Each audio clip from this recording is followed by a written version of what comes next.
내가 여호와를 기다리고 기다렸더니 귀를 기울이사 나의 부르짖음을 들으셨도다. 나를 기가 막힐 웅덩이와 수렁에서 끌어올리시고 내 발을 반석 위에 두사 내 걸음을 견고하게 하셨도다. 새 노래 곧 우리 하나님께 올린 찬송을 내 입에 두셨으니 많은 사람이 보고 두려워하여 여호와를 의지하리로다. 여호와를 의지하고 교만한 자와 거짓을 치우치는 자를 돌아보지 아니하는 자는 복이 있도다.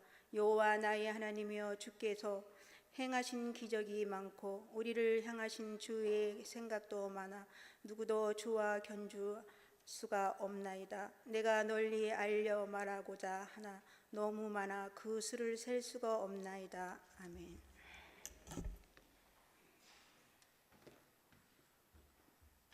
이제 정주영 목사님께서 나오셔서 새 노래를 내 입에 두셨으니라는 말씀을 하나님 말씀을 전해 주시겠습니다. 하나님 감사합니다. 주일 오후에 우리를 다시 이 존으로 불러주시고 하나님의 음성을 듣게 하시니 감사합니다. 부족하고 연약한 종은 십자가 뒤로 감추시고 오직 성령만이 역사하사 하나님의 음성만을 듣게 하여 주옵소서. 거룩하신 예수님의 이름으로 기도드립니다. 아멘. 대개 그리스도인들은 성경 중에서도 유독 더욱 마음에 와닿는 곳이 있기 마련입니다. 제 경우는 구약 성경 중에서는 시편을 자주 읽습니다. 특별히 가슴이 답답하고 먹먹할 때면 시편을 읽거나 들으면서 묵상하는 시간을 갖습니다.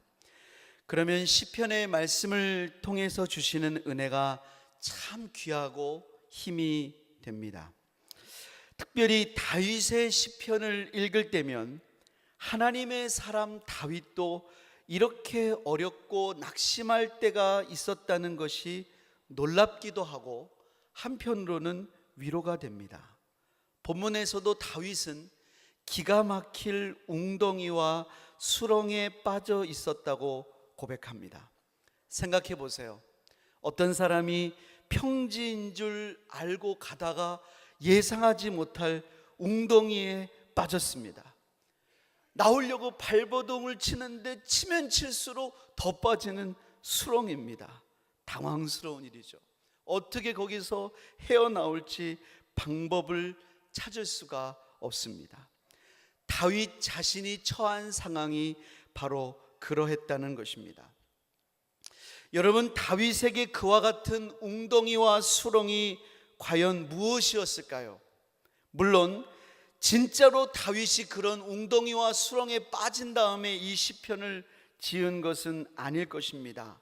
그의 심정과 형편이 그러했다는 뜻일 것입니다.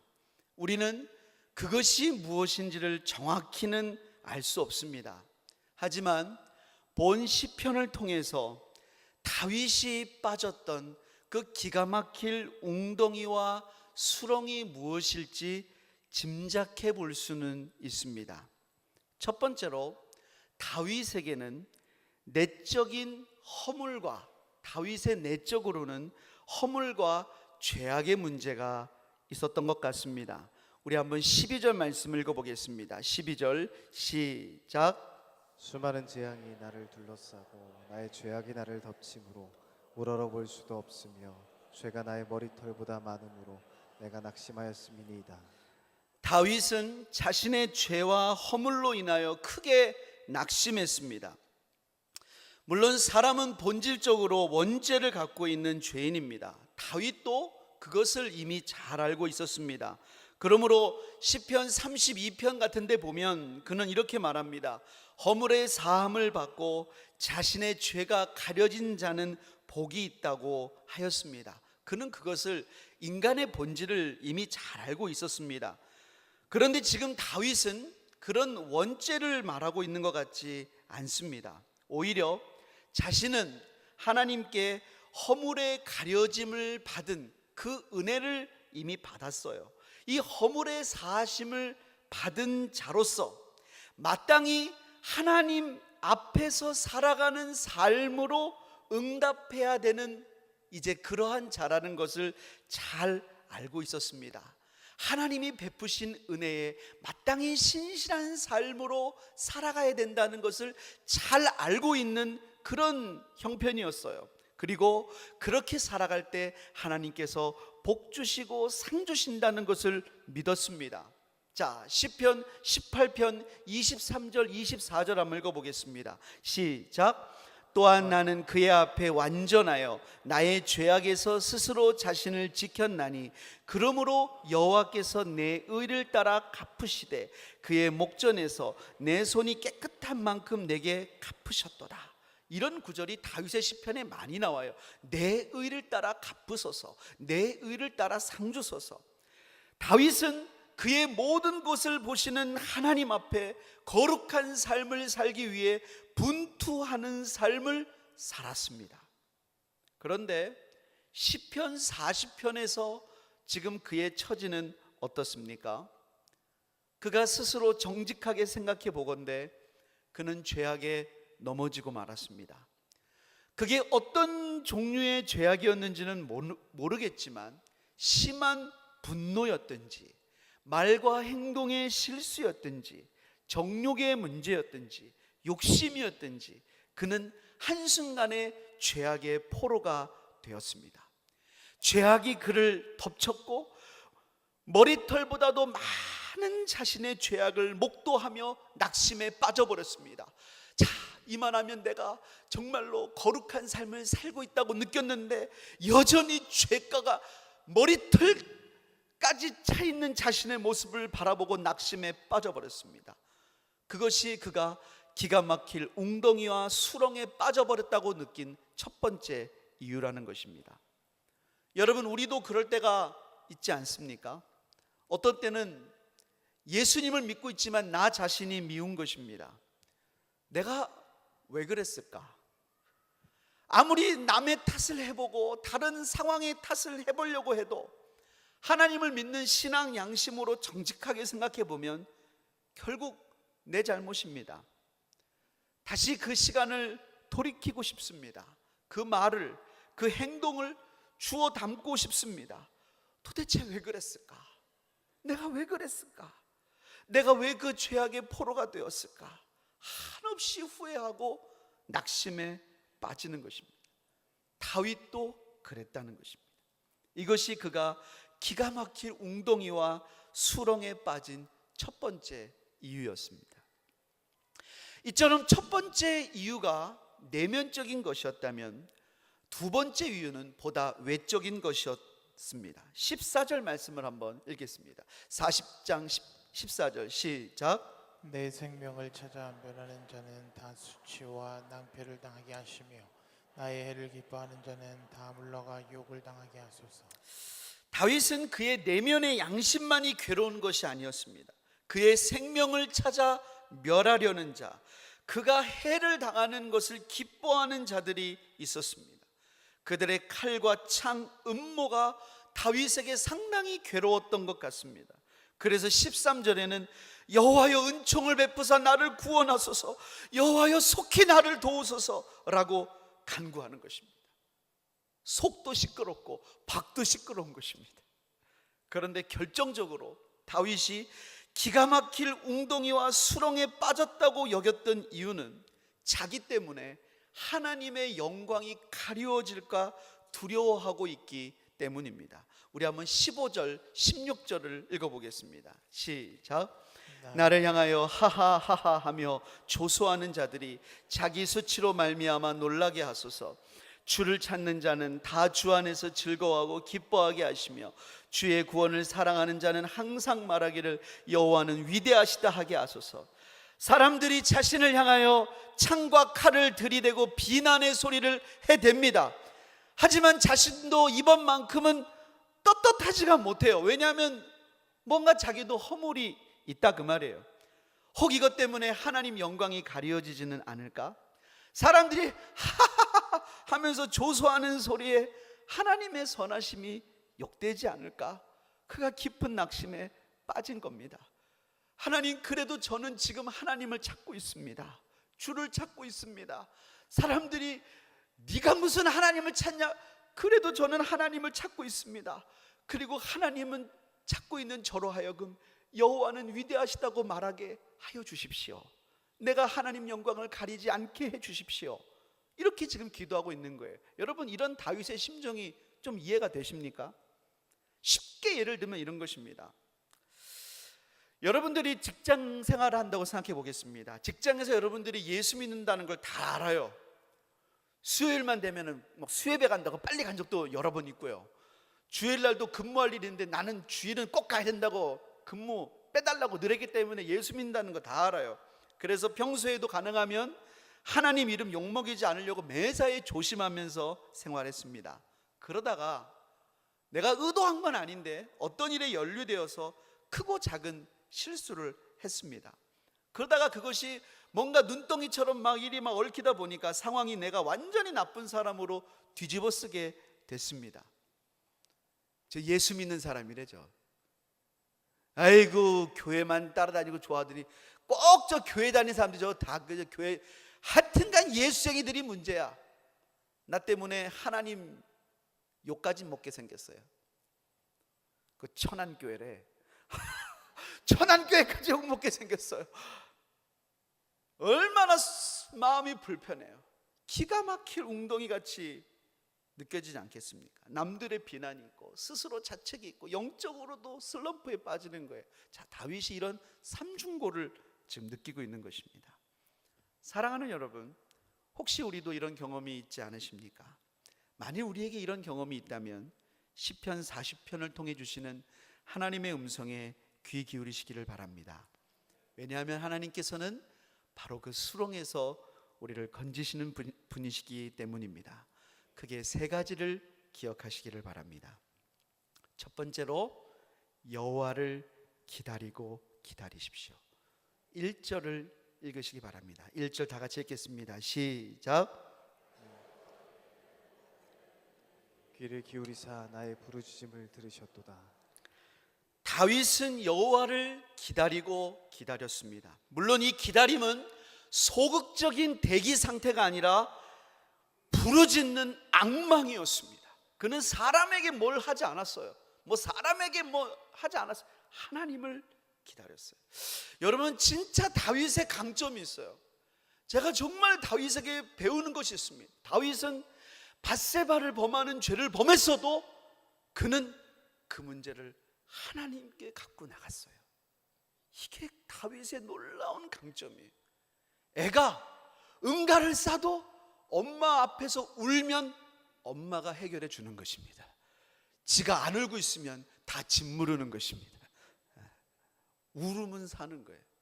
엄마하고 울면 사는 거예요. 다윗의 강점은 자기가 다 저질러 놓고 자기가 다 똥 싸놓고 나 살려주세요 했다는 게 강점이에요. 하나님을 기다리는 거예요. 하나님을 기다리는 거예요. 내가 다 저질렀어요. 하나님 살려주세요 했다는 거예요. 그리고 하나님은 하나님을 기다리는 자에게 그의 얼굴을 가리시지 않습니다. 사실 하나님은 우리가 열심히 찾는다고 찾아지는 그런 분이 아니에요. 그럼 무슨 말이냐? 하나님을 우리 마음대로 조종할 수 없다는 거예요. 여러분, 대통령을 아무리 기다린다고 만날 수 있습니까? 못 만나는 이유는 우리가 대통령을 조종할 수 없기 때문에 그런 거예요. 대통령이 만나줘야 만날 수 있는 거예요. 우리가 하나님을 기다린다고 우리가 하나님을 만날 수 있는 게 아니에요. 그런데 하나님은 너희가 하나님을 찾으면 만나주신다고 그랬어요. 그게 왜 그러냐? 하나님이 그렇게 자기를 우리에게 노출하시겠다고 언약하셨어요. 잠언 8장 17절 말씀 읽어보겠습니다. 잠언 8장 17절 시작. 나를 사랑하는 자들이 나의 사랑을 입으며 나를 간절히 찾는 자가 나를 만날 것이니라. 하나님이 언약하셨어요. 나를 간절히 찾으면 내가 만나주겠다고 언약하셨어요. 그래서 우리는 하나님을 기다릴 수 있는 거예요. 할렐루야. 실로 신명기 4장 7절의 말씀과 같이 우리 하나님 여호와께서 우리가 그에게 기도할 때마다 우리에게 가까이 하심과 같이 그 신이 가까이함을 얻은 큰 나라가 어디 있느냐? 이게 하나님 우리에게 허락하신 놀라운 특권이에요. 근데 여러분, 우리에게 그런 특권을 주셨지만 우리가 오해하지 말아야 될 것은, 이런 수렁 가운데 있을 때 그 하나님의 은혜를 구할 때는 믿음으로 끈질기게 기다리며 여호와의 얼굴을 기다려야 된다는 거예요. 제가 여호와를 기다렸더니 라는 말씀을 새삼 깨달았던 적이 있었습니다. 아마 작년이었을 것입니다. 담임 목사님께서 중국에 선교를 갔다가 이제 공항에 오시는 날이었어요. 마침 목사님 핸드폰이 고장이 난 겁니다. 돌아오시는 날 목사님이 다른 사람의 전화를 빌렸어요. 그것도 그냥 빌려주지 않으니까 돈을 주시고 전화를 하셨어요. 그래서 어느 터미널로 오라고 잘 알려주시고 또 편명도 확인해 주셨어요. 그리고 제가 이제 마중을 나간 거예요. 그런데 예상치 못하게 중국은 그렇게 별거 아닌 걸로 연착을 시키잖아요. 목사님이 타셨는데 2시간이나 연착이 된 거예요. 저 도착해 보니까 연착이 되고 있다는 거예요. 연착이 됐어요. 2시간을 거기서 기다린 거예요. 그래서 제가 가서 확인했어요. 이제 목사님 도착하실 비행기 편명이랑 그 나오는 게이트랑, 그래서 계속 2시간을 기다리다가 드디어 그 비행기가 도착했는데 목사님이 빨리 안 나오시는 거예요. 딴 때 같으면은 어떻게 하시겠어요? 도착하자마자 저한테 전화해서 정 목사 나 이제 왔어. 이제 할 텐데 전화기가 어떻게 됐다고요? 고장이 났어요. 근데 목사님이 평소보다 늦으시는 거예요. 하지만 제가 목사님의 성품을 알잖아요. 제가 기다린다는 걸 아는데 목사님께서, 우리 목사님이 기다리면 기다리지 나는 천천히 한다 그러실 분이 아니잖아요. 얼마나 빨리 나오려고 하시겠어요. 근데 아마 수화물이 늦게 나온다 제가 예상을 했죠. 그래서 제가 게이트에서 그 게이트 문이 열렸다 닫혔다 사람들이 나오잖아요. 열렸다 닫혔다. 제가 얼마나 그거를 기다렸는지, 그걸 제가 기다리면서 그 말씀이 떠오른 거예요. 내가 여호와를 기다렸더니. 근데 왠지 그렇게 기다리고 있으니까 괜히 화장실도 가고 싶은 거예요. 괜히 커피도 한 잔 먹고 싶은데 언제 나오실지 모르잖아요. 그리고 내가 기다리는 거 이상으로 목사님도 제가 마중 나오는 거 알고 있으니까 목사님도 저를 막 보고 싶어 하실 것 같더라고요. 제가 거기서 눈을 안 떼고 계속 기다리고 있다가 마지막에 어느 순간 문이 열렸는데 딱 목사님이 나오시는 거예요. 그래서 반갑게 만났어요. 당연히 그 수화물이 늦게 나와서 목사님도 나름대로 서두른다고 나오신다고 막 나오셔서 수고했다고 하면서 반갑게 맞아서 돌아왔던 적이 있었어요. 근데 제가 그때 생각이 들었어요. 저는 좀 늦어졌지만 거기서 목사님이 나오실 거라고 분명히 확신했어요. 왠지 아세요? 비행기 편명이 정확했고 목사님의 성품을 제가 아니까 목사님이 최대한 빨리 나오려고 하시려는 걸 제가 알았단 말이에요. 하나님의 약속의 말씀이 분명하고 우리가 하나님의 신실하신 성품을 믿는다면 기다릴 수 있겠구나. 절대 늦는 게 아니에요. 여러분, 하나님을 기다리세요. 수렁에 있을 때 그게 너무 힘들다고 그거를 막 인간적으로 풀면 안 돼요. 감정적으로 풀면 안 돼요. 커피 마신다고 풀리는 게 아니에요. 그런 게 기도해야 돼요. 하나님께 부르짖어야 돼요. 특별히 여러분, 그때는 하나님의 말씀을 구할 때. 그래서 여러분 시편 40편 6절부터 8절을 이렇게 말씀합니다. 우리 쉬운 성경으로 한번 읽어보겠습니다. 쉬운 성경으로 읽겠습니다. 시작. 주님은 제사와 제물을 바라지 않으십니다. 주님은 태워드리는 제사인 번제나 죄를 씻는 제사인 속죄제를 바라지 않으십니다. 내가 주님의 말씀을 바랐더니 주께서 내 귀를 열어주셨습니다. 그래서 내가 말했습니다. 보소서 내가 왔습니다. 율법책에 나에 관한 기록이 있습니다. 오 나의 하나님이여, 내가 주님께서 바라시는 것을 기쁘게 행하려 합니다. 주님의 가르침이 항상 내 마음에 있습니다. 여러분, 다윗이 그렇게 하나님을 기다렸더니 나를 향하는 가르침이 율법책에 있다는 것을 하나님이 선명하게 보여주셨다는 거예요. 그전에는 아무리 봐도 볼 수 없었던 그 말씀을 하나님께 기다리다가 성령께서 어느 날 눈을 활짝 열어주시면서 내 마음속에 그 말씀을 담아주시는 거예요. 여러분, 곤고한 날은 말씀을 붙잡는 시간인 줄을 믿습니다. 말씀이 들려오는 시간입니다. 말씀을 받는 시간입니다. 그 말씀을 붙잡고 하나님을 기다리시기를 주님의 이름으로 축복합니다. 두 번째로, 내 발을 반석 위에 두사 내 걸음을 견고하게 하십니다. 2절을 읽겠습니다. 2절 시작. 나를 기가 막힐 웅덩이와 수렁에서 끌어올리시고 내 발을 반석 위에 두사 내 걸음을 견고하게 하셨도다. 하나님께서는 웅덩이와 수렁에서 끌어올리시고 내 발을 반석 위에 두사 내 걸음을 견고하게 하셨다고 다윗은 고백합니다. 이 반석이 뭘까요? 이런 웅덩이에서 나오게 하는 반석, 자신의 허물도, 수많은 칼과 창의 위협도, 하나님께 영광을 가릴 것 같은 두려움마저도 해결하는 이 반석이 무엇일까요? 고린도전서 10장 4절 한번 읽어보겠습니다. 10장 4절 시작. 다 같은 신령한 음료를 마셨으니 이는 그들을 따르는 신령한 반석으로부터 마셨음에 그 반석은 곧 그리스도시라. 우리의 발을 깊은 수렁에서 건져낼 든든한 반석은 예수 그리스도이십니다. 할렐루야.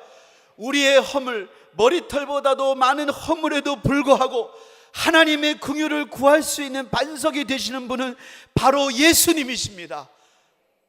우리가 그렇게 많은 허물이 있는데도 예수님이 반석이시기 때문에 다윗은 11절에도 여호와여 주의 긍휼을 내게서 거두지 마시고 주의 인자와 진리로 나를 항상 보호하소서라고 간구할 수가 있었던 것입니다.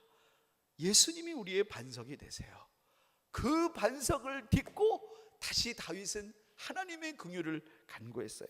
뿐만 아니라 수많은 칼과 창이 막 옵니다. 그래도 여러분, 예수님을 바라보세요. 예수님은 양을 구하기 위해서 자기 생명을 버리신 목자입니다.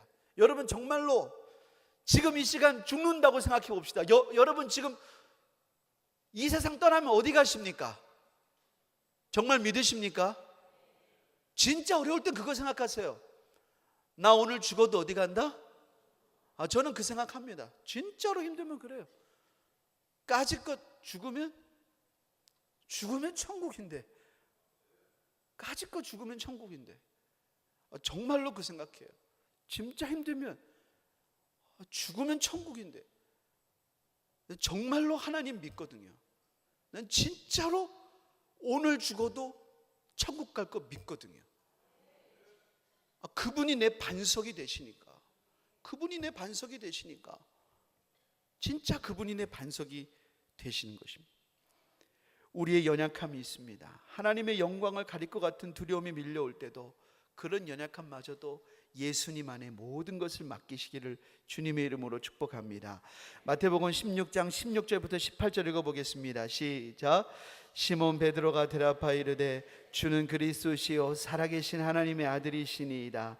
예수께서 대답하여 이르시되 바요나 시몬아 네가 복이 있도다. 이를 내게 알게 하니는 혈육이 아니요 하늘에 계신 네 아버지시니라. 또 내가 네게 이르노니 너는 베드로라. 내가 내 반석이 음부의 권세가 이기지 못하리라. 예수님을 그리스도로 고백한 신앙을 주님께서는 반석이라고 그랬습니다.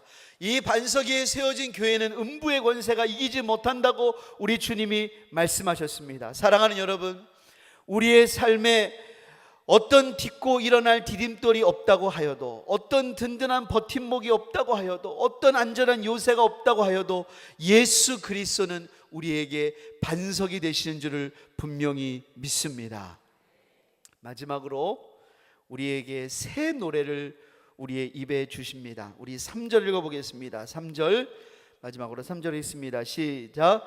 새 노래 곧 우리 하나님께 올릴 찬송을 내 입에 두셨으니 많은 사람이 보고 두려워하여 여호와를 의지하리로다.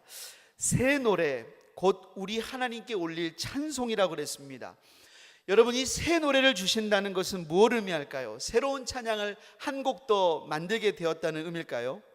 단순히 그런 의미는 아닙니다. 이것은 하나님의 더 깊은 성품을 알게 하시는 은혜입니다.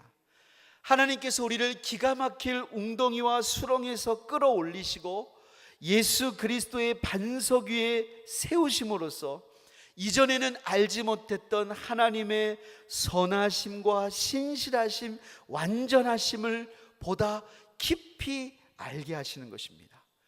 욥이 살아계신 하나님을 대면한 후에 내가 주께 대하여 귀로 듣기만 하였사오나 이제는 눈으로 주를 배움나이다 라고 한 것처럼 하나님을 더 깊이 알게 하시는 은혜를 하나님이 이 고난 가운데 주시는 줄을 믿습니다.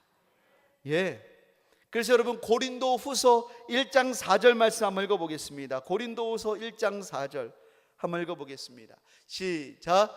우리의 모든 환난 중에서 우리를 위로하사 우리로 하여금 하나님께 받은 위로로서 모든 환난 중에 있는 자들을 능히 위로하게 하시는 이시로다. 여러분, 하나님께서 우리에게 왜 환난을 주십니까? 환난 중에 하나님의 위로를 경험해서 그 받은 위로로서 다른 환난 중에 있는 자들을 위로하게 하시기 위함인 줄을 믿습니다. 여러분, 고난 중에서는요, 하나님을 찾게 되고 하나님을 깊이 만나요. 작년 가을에요, 저희 막내가 그때 6살이잖아요. 집에 저녁 먹고 들어왔는데 트렁크에서 짐을 꺼내다가 제가 이제 트렁크 문을 탁 닫는데 얘가 머리를 넣고 있다는 걸 모르고 제가 있는 힘껏 꽝 닫은 거예요. 트렁크에 애기 머리가 딱 찍힌 거예요. 여기가. 야, 너 왜 거기다 머리를 넣고 있어? 그거 봤더니 피가 이렇게 흐르는 거예요. 피가 여기에 이렇게, 여기가 그렇게 피가 터지는 줄을 몰랐어요. 얘를 데리고 바로 그 밤에 단대병원 응급실로 이제 막 달려간 겁니다. 막 기도를 하면서 달려가고 이제 큰애랑 둘째는 집에 있는데 제가 놀란 거는 아무 말도 안 했는데 이 6살짜리 애가 하나님 잘못했습니다. 한 번만 살려주시면 죽을 죄를 겠습니다. 얘가 기도의 문이 터졌어요. 하나님 잘못했습니다. 한 번만 살려주시면 죽을 죄를 졌습니다. 그리고 첫째랑 둘째랑 거기 가서 한 2시간 동안 막 여기 이제 꼬매고 이렇게 호치키스로 받고 막 MRI 찍고 막 2시간. 둘째랑 거기 첫째랑 둘째랑 이제 기도하면서 거의 막 부흥회를 했더라고요. 막 이제 부흥회를 하다가 본인들이 이제 부흥회하다가 지친 건지 CBS에다가 전화를 걸었어요. 우리 막내가 피가 나고 있는데 같이 중보기도 해주세요. 그래가지고 CBS에다가 전국적으로 중보기도를 알리고, 와, 고난이 생기니까요 6살이랑 2학년이랑 6학년이 하나님을 찾기 시작해요. 고난이 없었으면 왜 그렇게 기도를 했겠어요? 그것도 은혜죠. 여러분, 다윗이요 깊은 웅덩이와 수렁에서 나온 다음에 어떤 고백을 하는 줄 아세요? 5절 한번 보실까요? 5절이요. 5절 한번 읽어보겠습니다. 본문 5절 시작. 여호와 나의 하나님이여, 주께서 행하신 기적이 많고 우리를 향하신 주의 생각도 많아 누구도 주와 견줄 수가 없나이다. 내가 널리 알려 말하고자 하나 너무 많아 그 수를 셀 수도 없나이다. 이걸 어떻게 말하죠, 하나님?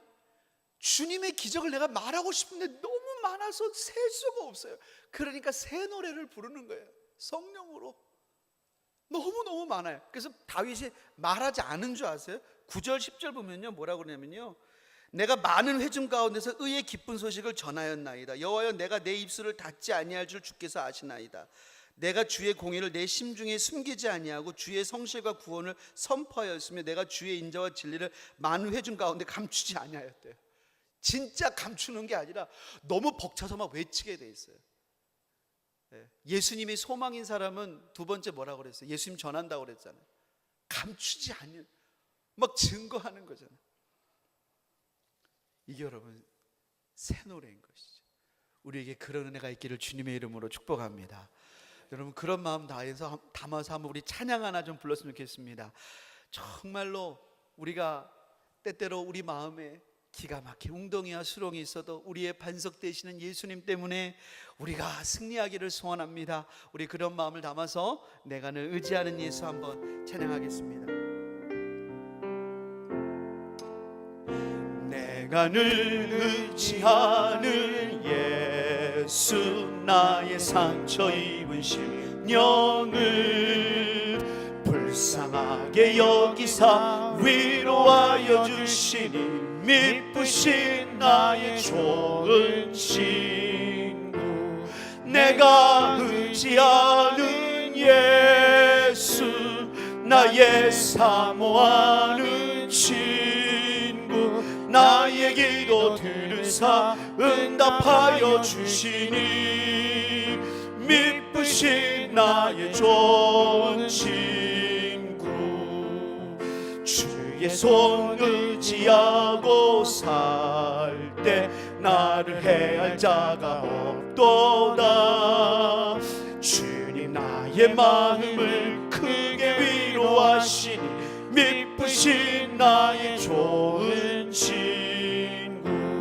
내가 의지하는 예수, 나의 사모하는 친구. 나의 기도 들으사 응답하여 주시니 미쁘신 나의 좋은 친구. 내가 요단강 건너가며 마음이 두려워서 떨 때도 주가 인도하시니 어찌 두려워하랴. 미쁘신 나의 좋은 친구.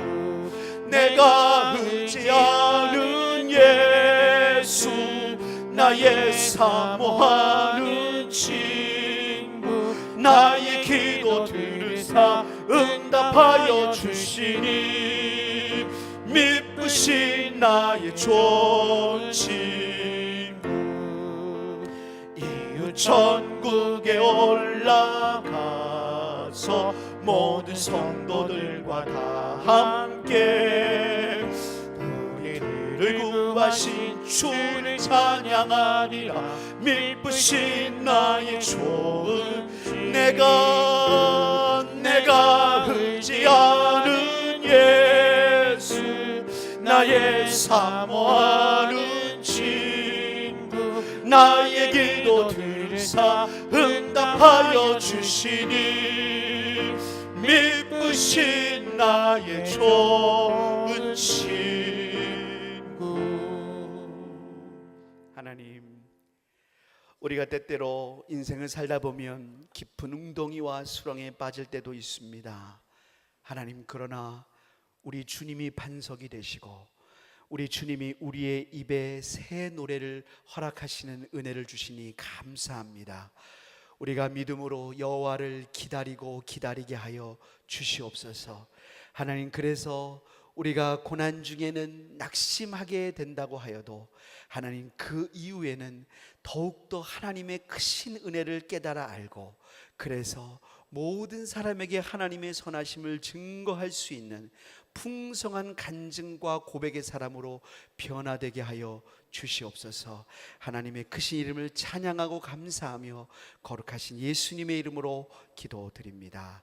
아멘.